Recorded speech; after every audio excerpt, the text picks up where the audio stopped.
Em entrevista exclusiva à Rede TV, que foi ao ar na noite desta quinta-feira, o ministro da Fazenda, Fernando Haddad, rebateu as críticas que vem recebendo por sua atuação à frente da pasta. Sem citar nomes, ele disse que, em relação aos comentários sobre as contas públicas, há muita desonestidade intelectual da oposição.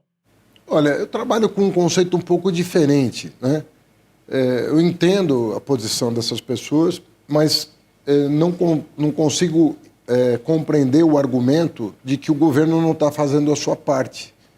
Veja bem, nós tivemos o governo Temer e o governo Bolsonaro com déficits fiscais muito superiores ao que está sendo observado agora. Havia muita retórica de cuidado com as contas públicas, mas nem o Meirelles nem o Guedes conseguiram produzir um superávit sustentável das contas públicas. E não estou nem colocando culpa em quem quer que seja, porque às vezes a pessoa se vende como superministro, mas na hora de você falar lá no Congresso, discutir com os parlamentares, o déficit dos 7 anos de governo Temer e Bolsonaro são déficits que somaram 2% do PIB. O ano passado nós tivemos um déficit de 0,1%. Então, passa uma ideia falsa de que estava se cuidando das contas públicas antes e não está se cuidando agora, quando os números revelam uma coisa completamente diferente do que está sendo veiculado. Não se estava cuidando, na prática, das contas antes e está se cuidando agora. Então, eu penso que, assim, nós precisamos ter algum compromisso com a honestidade intelectual. Você viu uma reportagem dos jornais, não é nem o Ministério da Fazenda, dizendo que os economistas erram 95% das suas projeções, o tal mercado. Erra 95% das suas projeções. Então, eu não estou querendo aqui fulanizar, não é meu feitio fazer isso. Eu gostaria só que as pessoas compreendessem que é preciso ter uma honestidade intelectual em relação aos fatos. Eu vou dar um exemplo. Na gestão do Meirelles, nós tivemos uma derrota no Supremo Tribunal Federal, na chamada tese do século, que nenhum economista do chamado mercado fala sobre, entendeu? Parece que a questão não existe. Nós até hoje estamos pagando uma conta de R$1 trilhão de prejuízo fiscal por uma decisão do Supremo Tribunal Federal por 6-5. Ou seja, se o governo tivesse sido ali diligente em explicar para os ministros do Supremo as consequências daquela decisão, nós teríamos uma dívida pública hoje 10% do PIB menor. E eu não vejo esses que são chamados a falar a todo momento, não vejo nenhum deles tocar no assunto. E muitos são meus colegas de mestrado, de universidade, e ninguém provoca essa discussão em relação a isso, né? E, novamente, Haddad volta a questionar o silêncio dos críticos em relação à herança deixada por Bolsonaro na política fiscal do país. O Bolsonaro produziu o maior déficit da história do país. Uma parte é pandemia, mas tem outra parte que não tem nada a ver com pandemia. E isso mesmo dando calote em precatório, mesmo vendendo estatal na Bacia das Almas, como foi o caso da dilapidação da Petrobras e da venda criminosa da Eletrobras, da maneira como foi feita, e ninguém também toca nesse assunto. Eu gostaria que nós fôssemos mais honestos intelectualmente em apontar os problemas, sem querer fulanizar, a culpa é desse, a culpa é daquele. Temos um problema, estamos endereçando esse problema. Você está diante de uma pessoa que nunca negou que o problema existe, muito pelo contrário.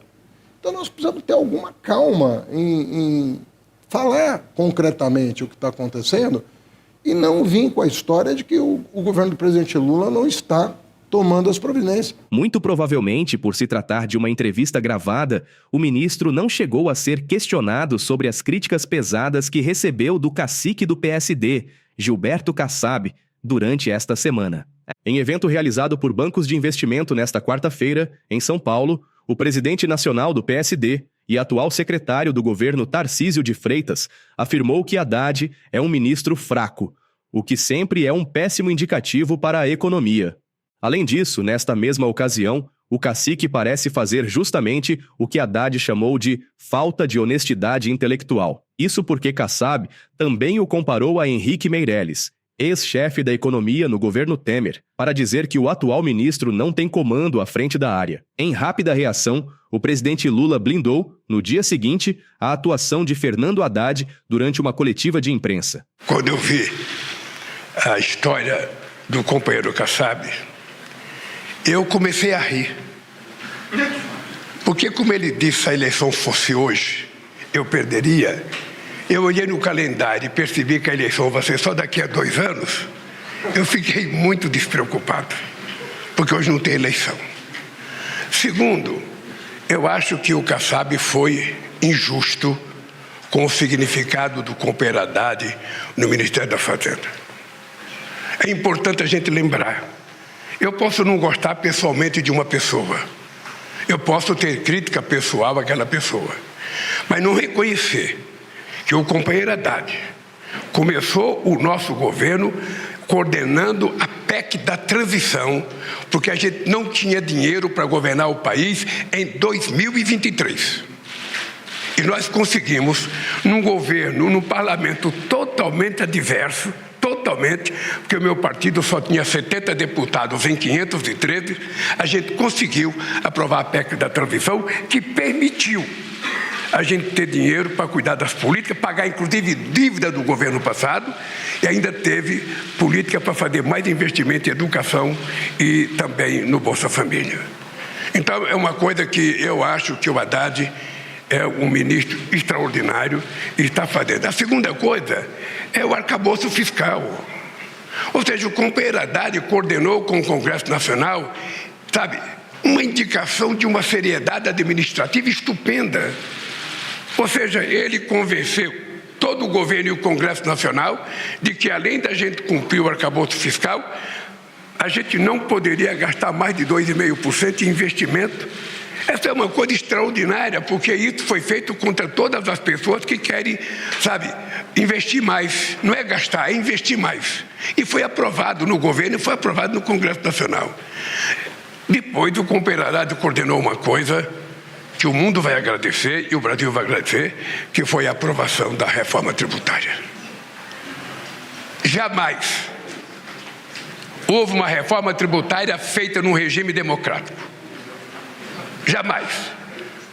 Uma política tributária aprovada com o Congresso, sabe, funcionando da forma mais independente, com o Senado trabalhando da forma mais independente, com uma imprensa fazendo a crítica que quiser fazer, e com a organização da sociedade totalmente livre, nós conseguimos a proeza. Foi, na verdade, um milagre que nós conseguimos fazer uma política tributária que vai entrar em vigor em 2027, para que o Brasil passe a ser um país mais atrativo para investimentos estrangeiros e mais seguro para os investimentos nacionais. Ou seja, na verdade, só por isso o Haddad deveria ser elogiado pelo Kassab. Haddad, por sua vez, diz que sequer leu as declarações de Kassab, que também o acusou de cometer muitos erros. Perguntado pela jornalista da Rede TV se haveriam no horizonte outras medidas tributárias e, por conseguinte, mais arrecadação para ajustar a dívida pública, Haddad mirou privilégios dos militares. Tem mais coisa que dá para mexer no gasto tributário ainda que o governo pretende fazer nesse ano? Isso, assim como o gasto primário, isso é uma atividade de rotina do Ministério da Fazenda e do Ministério do Planejamento. Mas aí eu faço uma pergunta específica. Onde? Porque a gente tem alguns pontos bem sensíveis do gasto tributário. Simples, Zona Franca de Manaus. Então, o governo pretende, por exemplo, mexer na dedução de despesas médicas do imposto de renda? Eu não posso antecipar nada que não passe pela mesa do presidente, porque o papel dos técnicos é avaliar onde há injustiça, onde é possível cortar, onde é necessário vislumbrar um horizonte de correção de uma desigualdade ou de um privilégio. Esse é o papel dos técnicos. Então, quando nós falamos da aposentadoria de militares, nós estamos falando disso. Quando nós estamos falando de super salários, que vocês noticiam a todo momento, pessoas ganhando 400, 500 mil reais num mês, quando o teto do serviço público é 10% disso. Nós estamos trabalhando isso. Tem dois projetos de lei pendentes de votação no Congresso Nacional sobre aposentadoria de militares e supersalários. A resistência nos dois casos. O senhor acha que eles vão ser desidratados? Mas o papel do governo... Primeiro, o papel da área técnica é levar para o presidente um cardápio. Olha, as distorções são essas. Então, nós apontamos todas as distorções. Sem medo, porque a técnica exige a transparência e colocar o dedo no problema. Aí tem a dimensão política. O que o Congresso vai aprovar, o que o Congresso não vai aprovar, o que é mais sensível, onde é que tem operação de lobby. Se uma daquelas duas medidas provisórias, uma apenas, tivesse sido aprovada do ano passado, nós teríamos em 2024 um superávit primário. Eu não vejo nenhum desses economistas de jornal falando a verdade. Que se uma das duas medidas provisórias que o presidente teve a coragem de mandar, que mexia com privilégios setoriais, tivesse sido aprovada, nós já não estaríamos falando mais de déficit público no Brasil. Estaríamos falando do superávit necessário para equilibrar a trajetória da dívida. Por isso que eu entendo o seguinte, por alguma razão, que pode ter a ver com ideologia, pode ter a ver com eleição, ou o que quer que seja, começou um debate no Brasil que não tem a ver com a técnica econômica para fazer o país dar certo. Tem a ver com uma disputa de poder.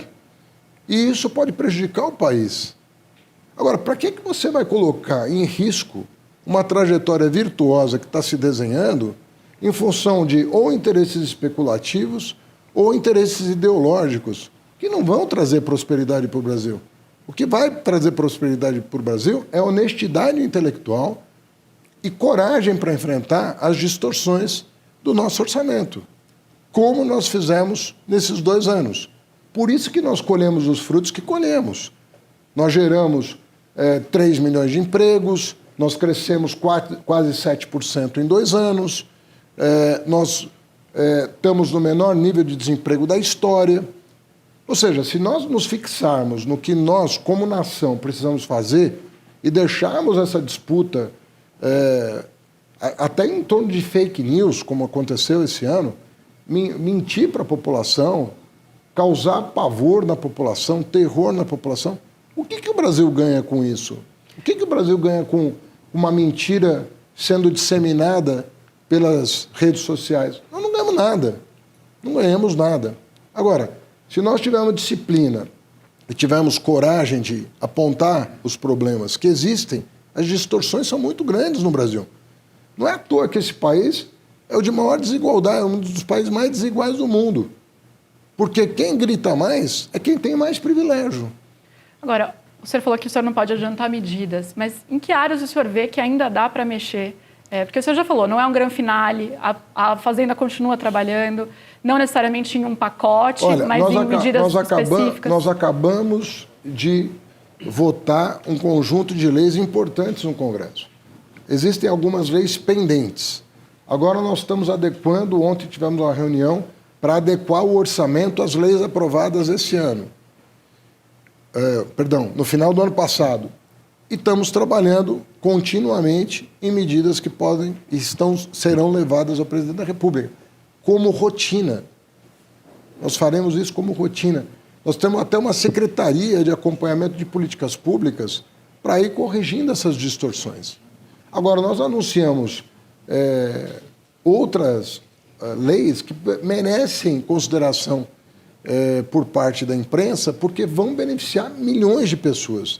Por exemplo, você sabe que os aposentados e servidores públicos têm o consignado, né? Tem aquela coisa do crédito consignado.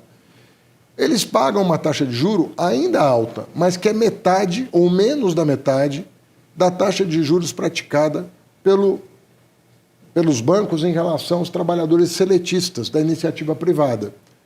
Nós ontem anunciamos que vamos mandar uma lei para o Congresso Nacional que vai permitir você, no teu I-Social, consignar e diminuir o juro que você paga para a rede bancária, oferecendo uma garantia melhor. Porque o crédito pessoal no Brasil hoje não tem garantia. Então, o trabalhador que tem a garantia do seu fluxo de renda, vai poder oferecer em garantia e reduzir o juro do seu crédito pessoal à metade. Isso é uma coisa boa. Isso é mais dinheiro no bolso do trabalhador, isso é respeito às famílias, isso é respeito à economia popular. E eu não vejo isso ganhar tanta divulgação quanto merece, porque esse é um serviço de utilidade pública fundamental. O trabalhador saber que nós vamos ter um novo instrumento de democratização do crédito barato. Porque crédito as pessoas têm, mas às vezes é de um agiota. E não interessa isso ao Brasil.